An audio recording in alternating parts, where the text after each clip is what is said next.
Hey, welcome back to your second day, your second set of notes here for Rome. Now, I know it's not the second set, second, fourth set, third set. I don't know, I have to check. But anyways, hope you guys are doing okay. Just try your best to keep up with everything that we're doing.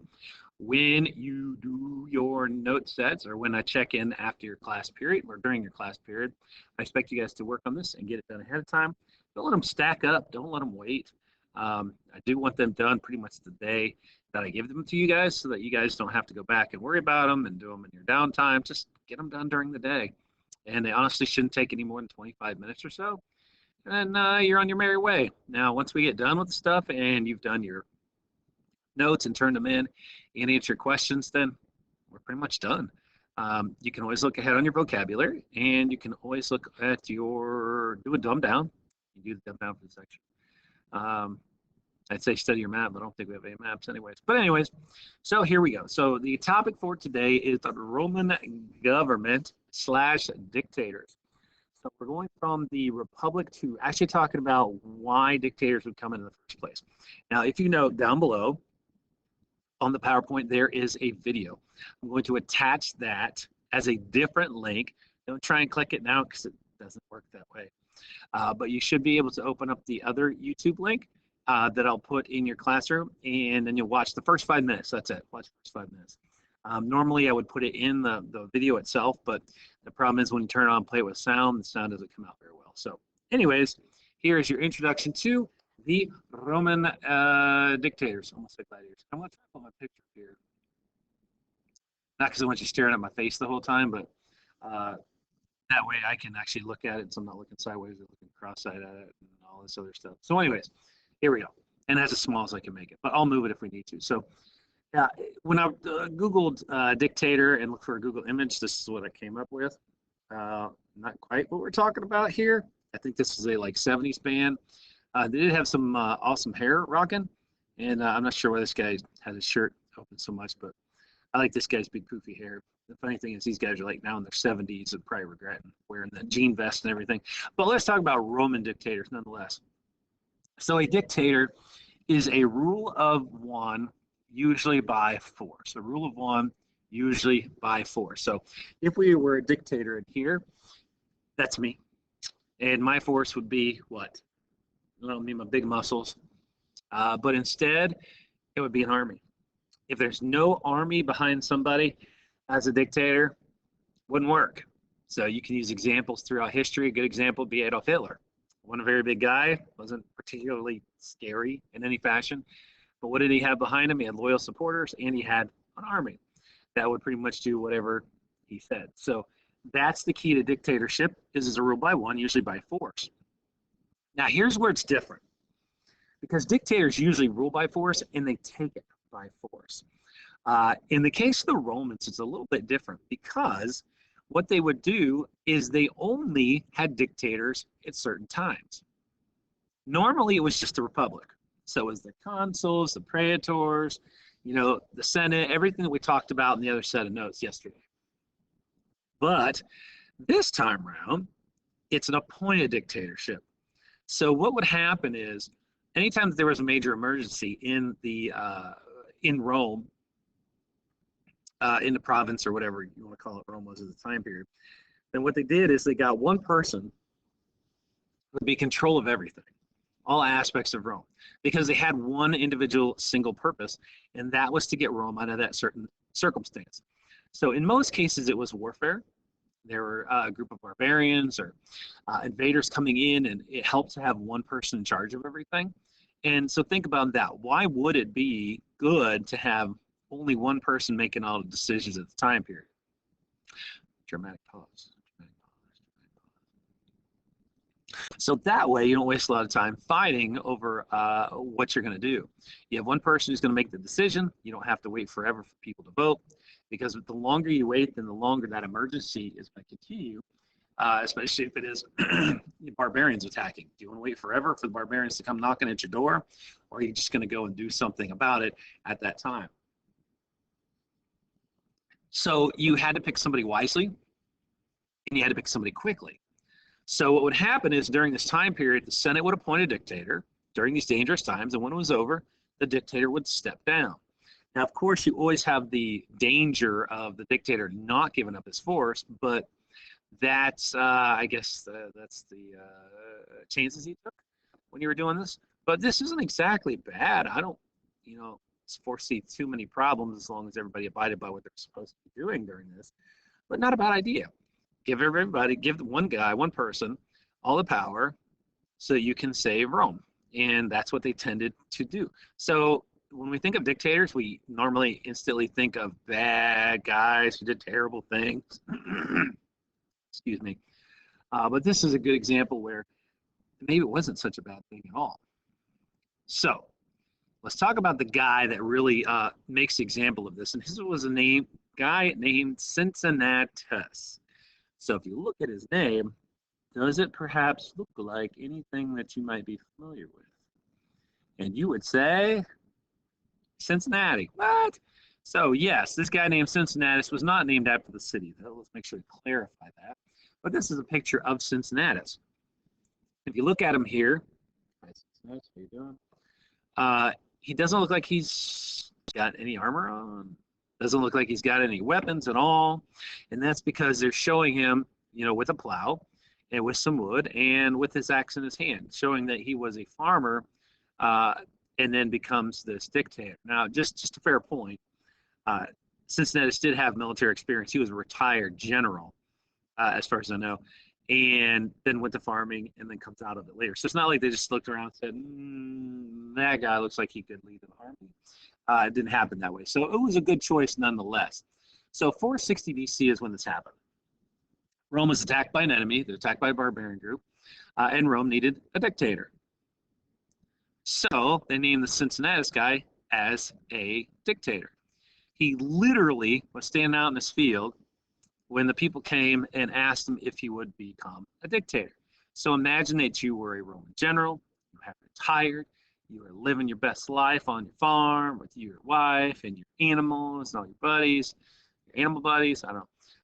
And then the Romans come knocking and say, can you want to be our dictator for a little while? And so I'm sure there's probably a little bit of arm twisting to be involved, but this is the best guy who's going to lead us to victory. So he ended up leaving his farm and gathered an army. You can see the picture here of Cincinnatus behind the oxen and the plow, and then a group of Romans coming up and saying, hey, can you pretty please help us out? Sure, I guess I will.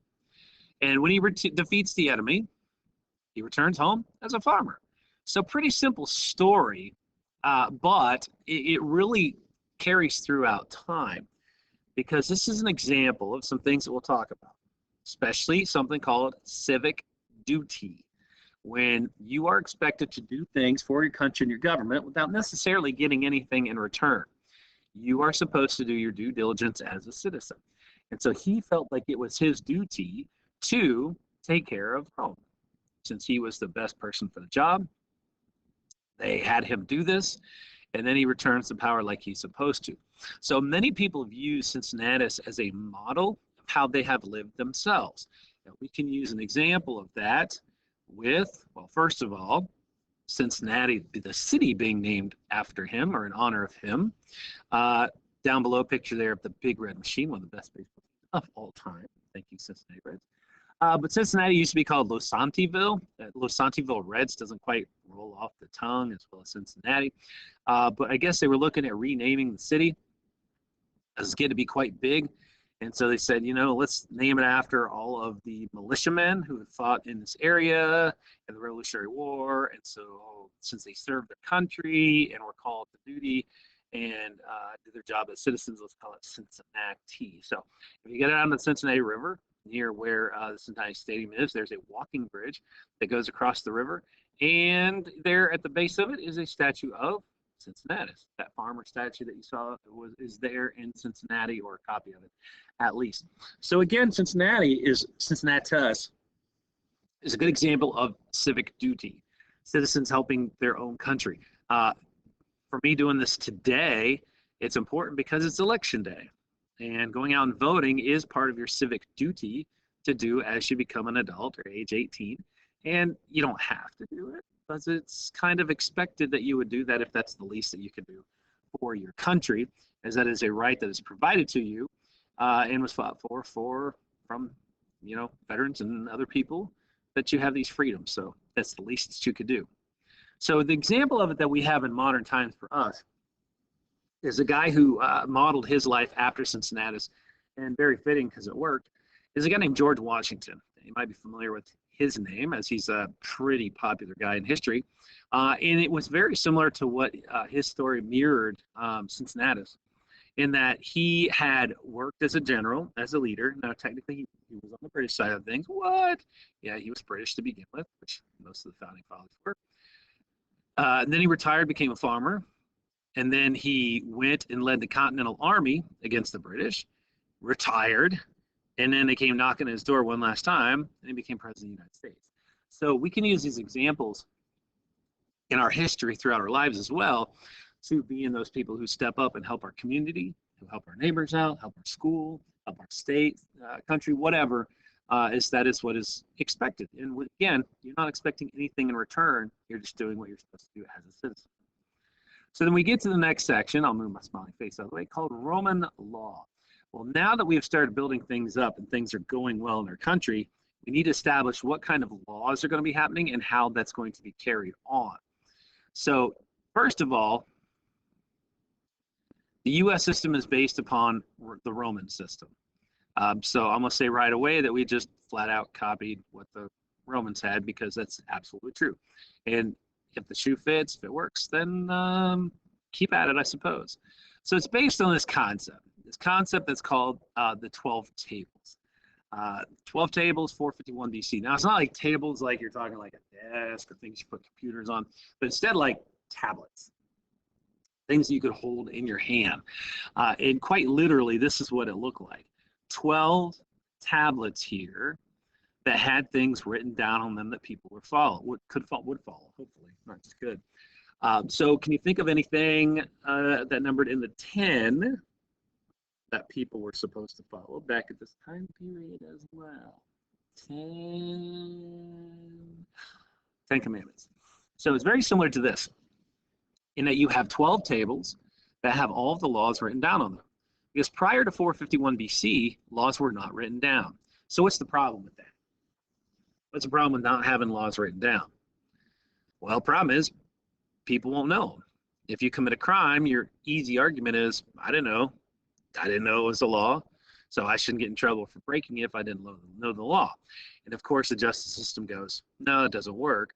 You're supposed to know the law and be able to find it. Well, again, it's problematic if they're not posted anywhere.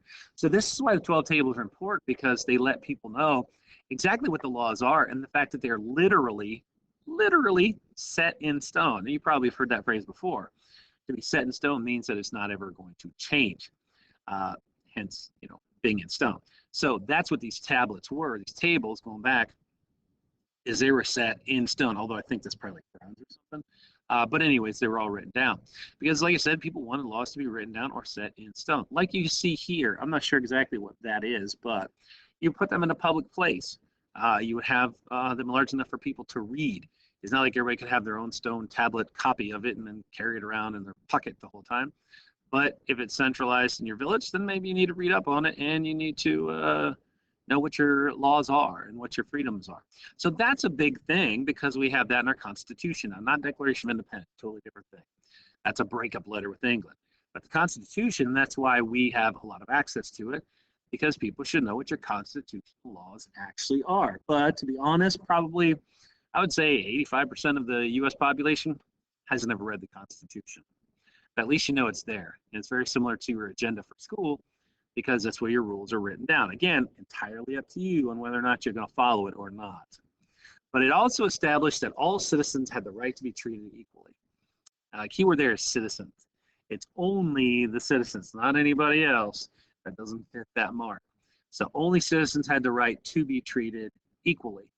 But again, that's pretty important. That's pretty changing, pretty liberal at the time period, but it's pretty fair for everybody to be treated equally. But like I said, the law only applied to Roman citizens. So this is why that Roman Confederation is pretty important that we talked about before. So if you want these laws to apply to you, well, you kind of got to bend the knee to Rome. And your last couple things here is the law of nations and the rule of law. So make sure we know what these two things are. Law of nations and rule of law. So even though citizens had, going backtrack here, they had all those laws, they had the 12 tables, law of nations applied more so to those groups that were conquered. There were rules that were adopted for conquered people and then for all people. So, and we mentioned this, that one of the things that kept the Romans from fighting everybody and growing their empire so well is the fact that they treated them well. Sorry. And so they had to have some of these laws written down for people so they knew what they were to be able to expect. Like the concept of being innocent until proven guilty. I like to be able to look at myself a little bit here because otherwise I might look at that. They ask you the idea that you're innocent until proven guilty. Because before this point, you could be jailed for things that you did not do, just because of who you were, your reputation, that you could be mistreated, you could be thrown in prison, things like that. So we hold this as a main concept for us in our amendments. You are innocent until you are proved guilty. You could also defend yourself in court. Now, it doesn't necessarily mean like you are your own lawyer. I don't know that I would ever recommend anybody ever do that. But you could have somebody defend you in court rather than just going and not having any kind of defense whatsoever because the judge or the place doesn't really care for you. So those are, again, basic things that we accept in court. Judges also had to consider the evidence before making a decision. So you look at these three things and you're kind of like, well, duh, that's what these shows, Law and Order, do on TV. Yeah, you're right. And that's because of these things, because these are things that people expected. These are rights that should be provided to them, and we should never take them granted. Now, most of us probably will never use these rules, but for those that might, you might need them at some point. So hopefully that's not you, but it could be, who knows. But these are three things that we would expect. We also have this concept of rule of law, and this is something, again, that we still have in the US today. It's the idea that the law applies to all of us equally, and they would have fair courts. What it means by this is that no matter who you are, whether you are Joe Average Guy, like me, a celebrity, an athlete, a politician, all of the laws apply to all of us. Now, that's very pie in the sky. I'm not going to lie to you. That we have this, we're optimistic that it works, but we all know that sometimes celebrities and athletes and politicians and famous people get treated a little more better than Joe Average person, right? So again, very pie in the sky, but it's also a key philosophical point that everybody should be treated equally, almost like the golden rule, right? If you know that one, do unto others as you would have them do unto you, which transcends a lot of different religions, not just Christianity, but also applies to law as well. So that's the hope. But again, that doesn't always mean that law is going to happen. So we have that rule of law, which is a basis for our system today. So if I were to say wholesale that we just stole stuff from the Romans, I would say, yeah, you're right, we did. But with good reason, because it's effective. It doesn't mean from this point forward that every country, every culture is going to accept all of these laws as, well, laws. But it is a basis for us when we start framing our Constitution in the late 1700s, that we look back at these things and say what is important to most citizens. And I would say that these things are. Again, don't take them for granted because you don't use them in your life. There just may be some point in your life that you actually do. So with that being said, I think that's the end of this note set. Make sure you give John Green a listen to. It's only 5 minutes. He'll touch upon some things that I already covered, but you know, it's better than listening to me blabber on, right? Who said that? But anyways, do the questions on the back. Don't forget, send those in, and I'll talk to you tomorrow. So peace out. Maybe. Still here? What are you doing here?